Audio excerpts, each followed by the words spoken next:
আল্লাহ রাব্বুল আলামিন বলেন, ওয়া ইযিবতালা ইব্রাহিম রাব্বুহু বিকালিমাতিন ফাআতাম্মাহুন ক্বালা ইন্নী জাঈলুকা লিন-নাসি ইমামা। আল্লাহ হযরত ইব্রাহিমকে বলেছেন, ইব্রাহিম আমি তোমাকে মানব জাতির জন্য নেতা বানাবো। সুবহানাল্লাহ বলেন। মানব জাতির নেতা ইব্রাহিম আর তার পুত্র হযরত ইসমাইল, দুইজনকে দিয়ে আল্লাহ কাবাঘর সংস্কার করালেন। পরিবেশ আস্তে আস্তে, কিন্তু 5টা মৌলিক বিষয়ে সব পয়গম্বর একমত ছিলেন। কয়টা? সমস্ত পয়গম্বর প্রথম যে বিষয়ে একমত ছিলেন তা হচ্ছে লা ইলাহা ইল্লাল্লাহ, আল্লাহর একত্বের ব্যাপারে, তাওহীদের ব্যাপারে সমস্ত পয়গম্বরগণ একমত ছিলেন। দ্বিতীয় যে বিষয়ে সমস্ত নবী রাসূলগণ একমত ছিলেন তা হচ্ছে মুহাম্মদ সাল্লাল্লাহু আলাইহি ওয়াসাল্লামের রিসালাতের কথা। উনি আল্লাহর সর্বশেষ নবী ও রাসূল, এই কথাটি সমস্ত পয়গম্বর বলে গেছেন। 3 নাম্বার যে বিষয়ে সমস্ত নবী রাসূলগণ একমত ছিলেন তা হচ্ছে আখিরাতের কথা। 4 নাম্বার যে বিষয়টা সব নবীগণ বলে গেছেন তা হচ্ছে ইবাদত, আল্লাহর ইবাদতের কথা। 5ম যে বিষয় সমস্ত নবী রাসূলগণ বলে গেছেন তা হচ্ছে সালাত, নামাজের কথা। আল্লাহর পক্ষ থেকে এমন একজন নবীও আসেন নাই যিনি নিজে নামাজ পড়েন নাই, নামাজ পড়তে বলেন নাই। আদম থেকে ঈসা পর্যন্ত লক্ষাধিক নবী রাসূলগণ যে 5টি বিষয়ে ঐক্যমত্য স্থাপন করেছিলেন তার মধ্যে অন্যতম একটা হচ্ছে আল্লাহর হাবিব মুহাম্মদ সাল্লাল্লাহু আলাইহি সাল্লামের নবুয়তের কথা, রিসালাতের কথা এবং ওনার আগমনের কথা। লাখের উপর নবী প্রচার করে গেছেন।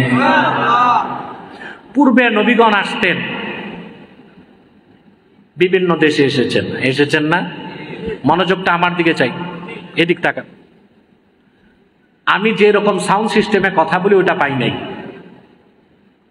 এটা হতে পারে মাইকম্যানের ত্রুটি, কিংবা ইউটিউবাররা বেশি ফিট করছেন আপনাদেরটা, এখানেও ঝামেলাটা হইতে পারে।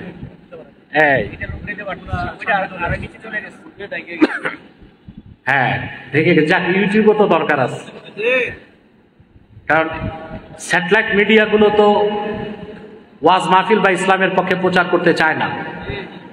চায়? আমরা বিভিন্ন মাঠে প্রোগ্রাম করি, লাখো মানুষ নিয়ে, স্যাটেলাইট চ্যানেল যায় না। আর বামপন্থী 30 জন মাঠে বের হয়, কেউ থাকিবে গাছতলা, কেউ থাকিবে 5 তলা, তা হবে না। সব স্যাটেলাইট চ্যানেল ওখানে যেয়ে বসে থাকে। ইসলামের সুমহান দাওয়াত সারা বিশ্বময় ছড়ায় দিচ্ছে ইউটিউবাররা। এই জন্য তাদেরকে আমি সবসময় রেসপন্স করি এবং সুযোগ দিয়ে থাকি। ফ্যানটা একটু ঘুরিয়ে দেয়, বাতাসটাও সমস্যা করছে। সম্মানিত সুধী, মনোযোগ আছে তো? কথা শুনতেছেন তো? পূর্বের নবীগণ এসেছেন না, আমার দিকে না, এটা আরো ক্ষতি, আমার মাইকেরও ক্ষতি, আমারও ক্ষতি, এটা নিচে দিয়ে দেন। প্রিয় সুধী, তো নবীগণ আসতেন বিভিন্ন জায়গায়, ঠিক না? কিন্তু আপনি অবাক হবে, খুব অবাক বিস্ময়কর বিষয়, আখির নবী মুহাম্মদ সাল্লাল্লাহু আলাইহি ওয়াসাল্লামকে আল্লাহ পাঠালেন মক্কায়।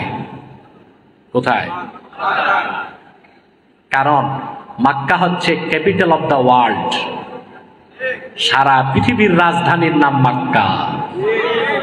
নাম কি? এটা পৃথিবীর রাজধানী। আপনি মানচিত্রে তাকান, দেখবেন মধ্যপ্রাচ্যে কাবা যেখানে, মক্কা এটা মাঝখানে। সুবহানাল্লাহ।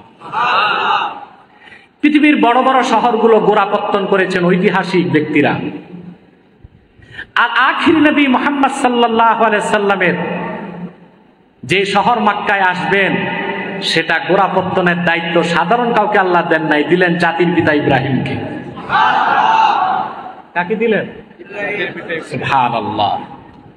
এটা সহজ কথা? ইব্রাহিম আলাইহিস সালামকে আল্লাহ দায়িত্ব দিলেন মক্কার গোড়াপত্তন করতে। তারও আগে হযরত আদম আলাইহিস সালাম তিনি গোড়াপত্তন করলেন। আর তিনি আসবেন মক্কায়, সে মক্কার গোড়াপত্তনের দায়িত্ব দিলেন আল্লাহ আদমকে, পরবর্তীতে দিলেন ইব্রাহিম খলিলকে। আল্লাহ পাক বলেন, ইন্না আউওয়ালা বাইতিন উদিয়া লিন-নাসি লাল্লাযী বিবাক্কাতা মুবারাকান ওয়া হুদাল লিল আলামিন। আল্লাহর ইবাদতের জন্য প্রথম ঘর নির্মিত হলো বাক্কায়। কোথায় বলেন, কথা বলেন। বাক্কা মানে মক্কা। বাক্কা ইয়াবুক্কু, তাবুক্কু থেকে বাক্কা। কেন? আল্লাতী তাবুক্কু আনাকাল জাবাবেরা। মক্কায় ঢুকতে চেয়েছে, মক্কা তার ঘাটটা চূর্ণ বিচূর্ণ করে দিয়েছে, এই জন্য নাম বাক্কা।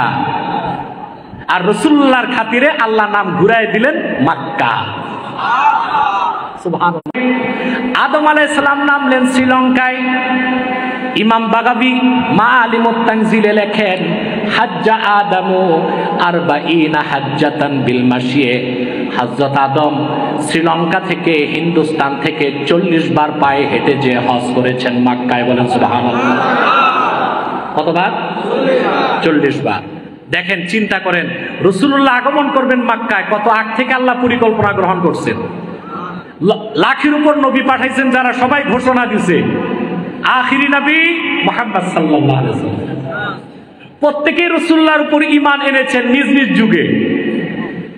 আর মুহাম্মদ সাল্লাল্লাহু আলাইহি ওয়াসাল্লাম আসবেন মক্কায়, সেই শহরের গোড়াপত্তনের দায়িত্ব কে দিয়েছেন?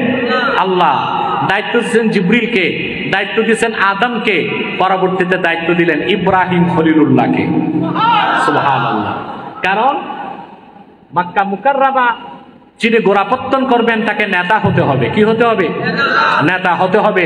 সাইয়্যিদুল মুরসালিন মুহাম্মদ সাল্লাল্লাহু আলাইহি ওয়াসাল্লাম মক্কায় আসবেন। আল্লাহ সাধারণ কোন পয়গম্বর দিয়া গোড়াপত্তন করেন নাই, এমন এক পয়গম্বর দিয়া গোড়াপত্তন করেছেন যার বংশে 70,000 পয়গম্বর আল্লাহ পয়দা করেছেন। আল্লাহ রাব্বুল আলামিন বলেন, ওয়া ইযিবতালা ইব্রাহিম রাব্বুহু বিকালিমাতিন ফাআতাম্মাহুন ক্বালা ইন্নী জাঈলুকা লিন-নাসি ইমামা। আল্লাহ হযরত ইব্রাহিমকে বলেছেন, ইব্রাহিম, আমি তোমাকে মানব জাতির জন্য নেতা বানাবো। সুবহানাল্লাহ বলেন। মানব জাতির নেতা ইব্রাহিম আর তার পুত্র হযরত ইসমাইল, দুইজনকে দিয়ে আল্লাহ কাবাঘর সংস্কার করালেন। পরিবেশ আস্তে আস্তে আল্লাহ কত সুন্দর করে মক্কাকে আস্তে আস্তে সাজালেন, আস্তে আস্তে সাজালেন। সুবহানাল্লাহ। কারণ মক্কা হচ্ছে আখির নবীর আগমনের মঞ্চ। সুবহানাল্লাহ। আদমকে দায়িত্ব দিলেন, জিবরিলকে দায়িত্ব দিলেন, ইব্রাহিম খলিলকে দায়িত্ব দিলেন, ইসমাইল জবিহুল্লাহকে দায়িত্ব দিলেন। আর রাসূলুল্লাহর আগমনের কথা ঘোষণা করলেন কত নবী? লাখের উপর পয়গম্বর। সুবহানাল্লাহি বিহামদি।